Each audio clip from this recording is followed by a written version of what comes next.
भूतिया रावण और खून की बारिश।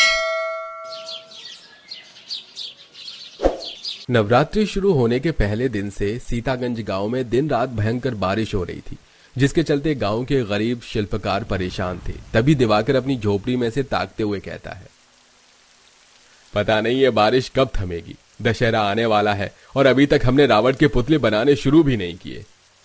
पूरे गांव के लोगों को आसमान से हो रही बारिश एकदम साधारण नजर आ रही थी, लेकिन वो कोई आम बारिश नहीं बल्कि लाल खूनी बारिश हो रही थी। आखिर क्या कहर बीतने वाला है सीतागंज गांव में। इसी तरह एक दो दिन गुजारने के बाद बारिश रुक जाती है। सभी निवासियों ने अपने घर द्वार में मां दुर्गा की मूर्ति स्थापित करके नवरात्रि मनाई हुई थी। गांव के ज्यादातर परिवार शिल्पकार थे जो मूर्ति और रावण बनाते थे। सबसे विशाल दशहरा मेला सीतागंज गांव में ही लगता था। देखो दिवाकर भाई, आज तो मैंने एक दिन में 2 रावण तैयार कर लिए। तुमने कितने रावण बनाए? अरे मेरा तो अभी तक एक रावण भी तैयार नहीं हुआ राकेश। सब कुछ तो बन गया, बस ये 10 सिर बनाने में बड़ी दिक्कत सी हो रही है। अरे रुको, मैं आकर मदद करवाता हूँ। हे राम जी भला हो। अरे कहां से बनेगा रावण का सिर? इतने पिलपिले से तो पूले हैं। सूखे घास फूस से पुतला बेहतर बनता है। वैसे मैं जा रहा हूँ फूस लेने, तुम भी चल पड़ो। दोनों साथ में ले आएंगे। साल भर में एक बार दशहरा आता है, अगर इसमें भी अच्छी कमाई नहीं की तो कैसे गुजारा चलेगा भैया। ऐसी बातें करते हुए दोनों दोस्त जाने के लिए मन बनाते हैं। तभी झोपड़ी में से दिवाकर की पत्नी कंचन पुकारती है, अजी सुनते हो, आटे का व्रत वाला हलवा बनाया है, खाकर जाओ जहाँ जाना है। आकर खा लूंगा भाग्यवान, अभी खाने बैठूंगा तो देर लग जाएगी। घास फूस लेने जा रहा हूं जंगल। जंगल का नाम सुनते ही कंचन का दिल डर से तेज तेज धड़क उठता है, क्योंकि गांव के उस जंगल के कई भूतिया किस्से मशहूर थे। कंचन भागी भागी बाहर आकर बोलती है, टिंकू के बापू, जंगल में ज्यादा बखत मत लगाना, सूरज डूबने से पहले आ जाना। तुमको पता है ना, जंगल के अंदर भूत चुड़ैलों का साया है। अरे ठीक है, आ जाऊंगा भाग्यवान, तुम मुन्ना का ख्याल रखना। कुछ देर बाद दोनों जंगल की तरफ बढ़ते हैं, जहां दूर से ही देखने में वो जंगल बहुत ही ज्यादा भयंकर दिख रहा था। दोनों ने जैसे ही जंगल के अंदर कदम रखा, तभी बहुत सारे चील कौओं की टोली शोर मचाते हुए बाहर निकलती है, जिससे डर के मारे दोनों का गला सूखने लगता है। तभी एक अजीब बुजुर्ग सी बुढ़िया न जाने कहां से एकदम से उनके सामने आ जाती है। कौन हो तुम लोग और इस जंगल में क्या लेने आए हो? चले जाओ, मैं कहती हूँ चले जाओ यहाँ से, वरना बहुत पछताओगे। हाँ। अरे ओ अम्मा, हमको जंगल से घास चाहिए रावण के पुतले बनाने के लिए। हमें ले लेने दो, फिर हम चले जाएंगे। मैंने कहा ना चले जाओ। दोनों बुढ़िया की बात को अनसुना करके आगे बढ़ जाते हैं। इन दोनों ने इस जंगल में कदम रख के केवल अपनी मौत को दावत नहीं दी, बल्कि पूरे गांव को खतरे में डाल दिया है। ऐसा बोलते हुए वो बुढ़िया जमीन से कान लगाकर कुछ सुनने लगती है। तभी उसे कुछ शैतानी मंत्र की आवाज सुनाई देती है, जहां आसमान और इंसानों की दुनिया से ठीक नीचे नरक लोक में भूत और चुड़ैल रावण को जागृत करने की काली पूजा कर रहे थे। चारों तरफ खून ही खून पड़ा था। नरक लोक का कुछ हिस्सा लावे की तरह जल रहा था।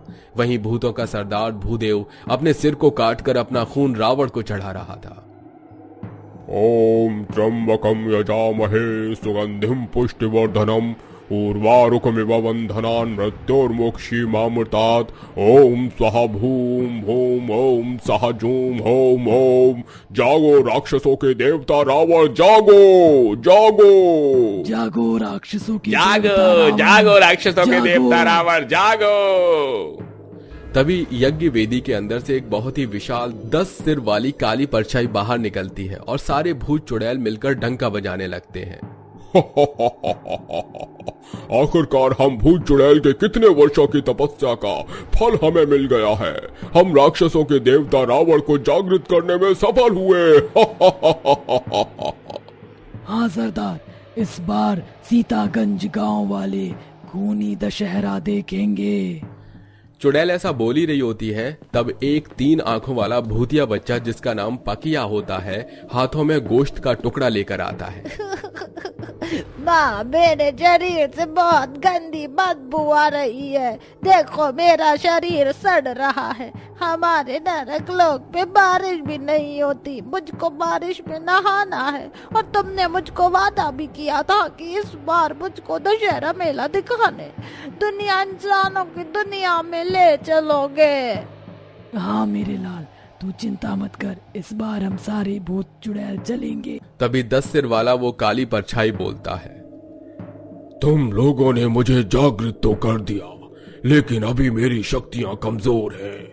लेकिन दशहरे के दिन मेरी शक्तियां सबसे ताकतवर होंगी। जोर जोर से हंसते हुए रावण की काली परछाई धरती को चीरते हुए सीतागंज गांव में भटकने लगती है, जहां गांव के सारे पुरुष रावण के विशाल बड़े बड़े पुतले बना रहे थे।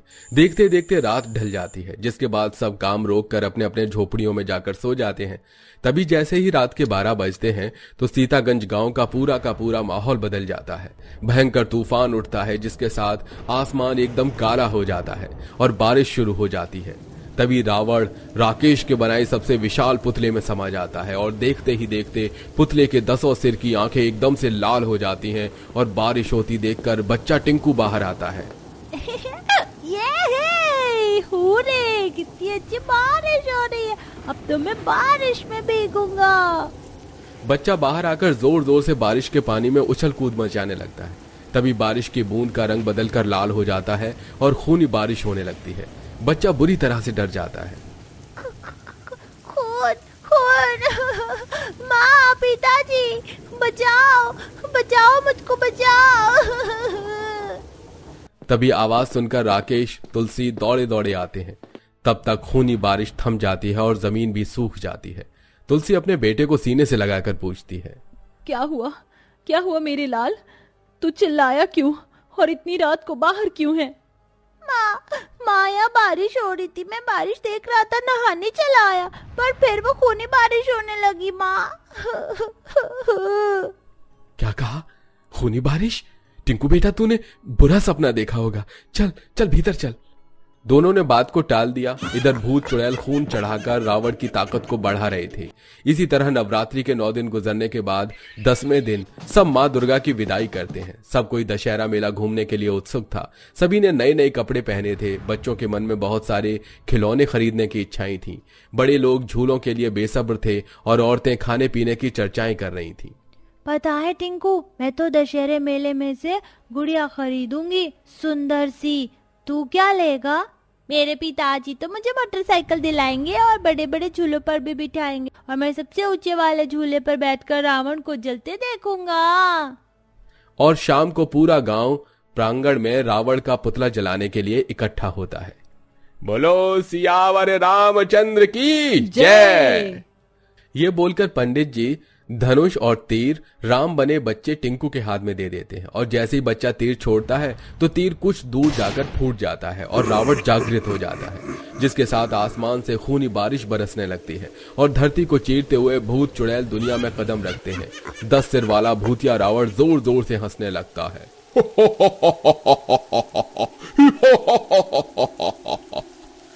पूरा गांव डर के मारे रावण को देख रहे थे। हे भगवान, ये क्या है पंडित जी?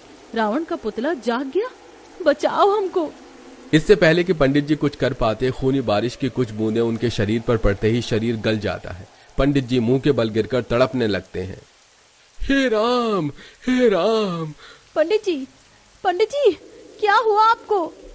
तड़प तड़प कर कुछ ही पलों में पंडित जी की भयानक मौत हो जाती है। लोगों में अफरा तफरी मच जाती है। जिस पर भी वो खूनी बारिश की बूंदें गिरती तो कोई व्यक्ति को अंधा बना देती, तो किसी को भद्दे मुंह वाला, और कोई लंगड़ा हो जाता और कोई तो मर ही जाता। हे राम जी, ये हमारी सीतागंज गांव में कैसे खूनी बारिश हो रही है? सब लोग भागो, अपनी जान बचाकर भागो।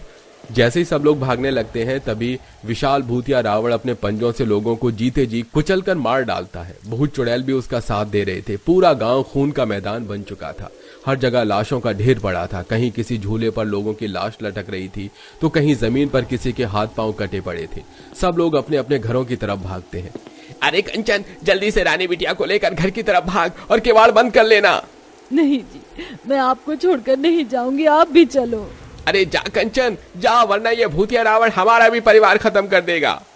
कंचन अपनी बेटी को लेकर भाग निकलते हैं, तभी भूतिया रावण उसे उठा लेता है। दिवाकर थर थर कांपते हुए भगवान श्री राम का नाम जपने लगता है। जय श्री राम, जय श्री राम, जय जय श्री राम, हे भगवान बचाओ, जय श्री राम, जय श्री राम। इस कलयुग में कोई राम अवतार नहीं लेगा, अब रावण का राज चलेगा। तभी एकदम से वही बुढ़िया आ जाती है। मुझे पता था कि ये होगा। मुझे रावण का वध करना होगा। राम नाम का ये तीर इस रावण के पेट में लगते ये भूतिया रावण मर जाएगा।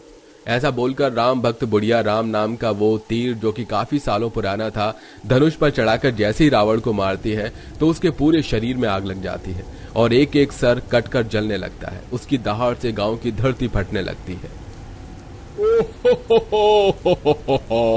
नहीं नहीं नहीं, इस बार मैं नहीं मर सकता। जिसके साथ एक एक करके भूत चुड़ैल भी नष्ट होने लगते हैं और बुढ़िया ललकारते हुए कहती है, ये तेरा अंत है दुष्ट भूतिया रावण। एक बार फिर बुराई पर अच्छाई की जीत हुई।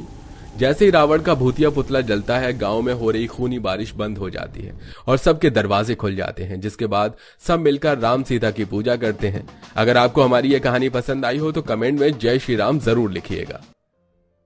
तो दोस्तों, अगर कोई गलत करता है तो उसका अंजाम भी गलत ही होता है। आपने सुना तो होगा कि बुराई पर हमेशा अच्छाई की जीत होती है, जैसा कि हमें हमारे राम जी सिखाते हैं कि हमें सही तरीके से बुराई का सामना करके उसका खात्मा करना चाहिए।